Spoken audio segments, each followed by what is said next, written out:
Good morning बच्चों। Very good morning. आप सब कैसे हो? अच्छे। अच्छा, तू भी आजा। आ जाएगा बेटे, आजा। नहीं आएगा? क्यों क्यों नहीं आएगा? चलो कोई बात। आप सब कैसे हो? अच्छे। अच्छा, तो आज मैं आपको एक छोटी सी स्टोरी सुनाऊं? Yes ma'am. अब दिवाली आने वाली है ना? Yes ma'am. तो दिवाली क्यों मनाते हैं आपको पता है? Yes ma'am. क्या पता है बताओ? बताओ। नहीं पता है ना? नहीं। तो मैं आपको बताती हूँ दिवाली क्यों मनाते हैं। बता दूँ? Yes ma'am. तो आप ध्यान से सुनेंगे। यस। तो सभी ऐसे बैठिए। बैठ जाएंगे? पक्का?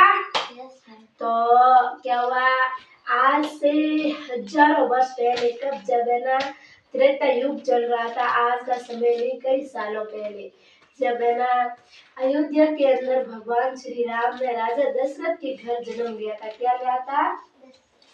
और जब भगवान श्री राम विष्णु के अवतार थे और वो बड़े हुए ना, तो उन्होंने बहुत अच्छे अच्छे काम किए थे, कई चमत्कार भी बताए थे लोगों को, लोगों का उद्धार भी किया था। और जब है ना श्री राम का राज्य अभिषेक हो रहा था, क्या हो रहा था? राज्य अभिषेक हो रहा था। तो उस समय कुछ ऐसी घटनाएं घटी जिसके कारण भगवान श्री राम को 14 साल का वनवास मिल गया और अयोध्या का राजा नहीं बन सका। क्या राम क्या नहीं बन सके? अयोध्या के राजा नहीं बन सके। फिर क्या है, भगवान श्री राम, माता सीता और लक्ष्मण जी तीनों ही वन में चले गए थे। क्या किया? वन में चले गए थे। वन में रहते रहते जब वो पंचकुटी घाट पर रहते थे, तो क्या हुआ था, रावण ने एक ब्राह्मण का वेश धारण करके माता सीता का अपहरण कर लिया था। क्या कर लिया था? अपहरण करके एक कोई साधु था या कोई था, उसका एक विमान था। क्या था? विमान, पुष्पक विमान। कैसा विमान? पुष्पक विमान। उस पर बिठा के माता सीता को लंका ले गए। कहाँ ले गए? लंका। और वहां जाके सीता को रख लिया और अपनी बोला कि लंका की रानी बन जा, मेरी पत्नी बन जा। क्या बोला? मेरी पत्नी। और सीता को वहां पर कई दिनों तक कैद रखा। फिर है ना हनुमान जी गए, उन्होंने राम की दी हुई निशानी, उनके हाथ की अंगूठी दी। क्या दी? अंगूठी। और वो अंगूठी माता सीता को दी तो सीता ने पहचान लिया। फिर हनुमान जी ने भी वहां पर लोगों को बहुत खदेड़ा, पेड़ अशोक वाटिका थी उसको अस्त व्यस्त कर दिया। फिर जब भगवान राम को वापस आकर बताया कि वहां पर माता सीता है, तो भगवान श्री राम ने 9 दिन तक युद्ध किया था। क्या किया था? 9 दिन तक। तो अब है ना अब आगे कुछ दिनों बाद नवरात्रि शुरू होगी, वो 9 दिन तक श्री राम का युद्ध चलेगा। और राम नवमी के दिन क्या हुआ था, रावण की हत्या हो गई थी और राम विजय हुआ था। क्या हुआ था? उस दिन राम नवमी मनाते हैं। क्या मनाते हैं? राम नवमी।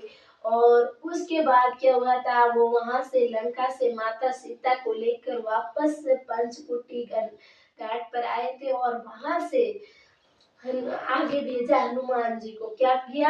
हनुमान जी को भेजा और अयोध्या में खबर पहुंचाई कि हम वापस आ रहे हैं, देखना चाहते थे राम की क्या हुआ, वो खुश है या नहीं है अयोध्या की।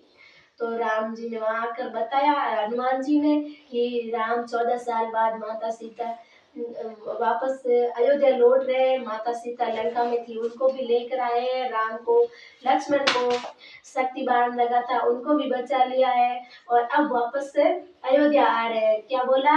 अयोध्या आ रहे हैं। तो फिर है ना अयोध्या वासी बहुत खुश हुए। क्या हुआ था? बहुत खुश हुए कि भगवान राम, माता सीता और लक्ष्मण जी आ रहे हैं। तो उन्होंने अयोध्या नगरी को दीपों से पूरी की पूरी सजा दी। क्या किया था? दीपों से सजा दी। और माँ सीता के आगमन पर वो पत्नी को एक अपने घर की औरतों को लक्ष्मी मानते थे और माता सीता की पूजा की तैयारी की थी कि माता सीता आएंगी, उनका स्वागत करेंगे हम। नहीं, माता सीता आएंगे, उनका स्वागत करेंगे। क्या करेंगे? स्वागत। इस खुशी में घरों में मिठाइयाँ बनी, खूब पटाखे छोड़े गए और माता सीता और लक्ष्मण भैया और राम जी का आगमन हुआ। उस समय उनकी पूजा की गई थी। उसी दिन से पूरे दीपावली के दिन हमारे घरों को सजाया जाता है, माँ लक्ष्मी की पूजा की जाती है और साथ में गजानन जी और माँ सरस्वती सभी देवी देवताओं की भी पूजा की जाती है। हमारे घरों में भी होता है ना, दीपावली के दिन हमारे घरों में जो भी बनाया जाता है, हलवा है, मिठाई है, कुछ भी बनाया जाता है, वो पहले हम देवी देवताओं को भोग लगाते हैं। फिर माँ लक्ष्मी जी की पूजा करने के लिए हम अलग से प्रसाद लाते हैं, उनसे माँ लक्ष्मी जी की पूजा करते हैं ना। आपको पता है ना? Yes, ma'am. और सब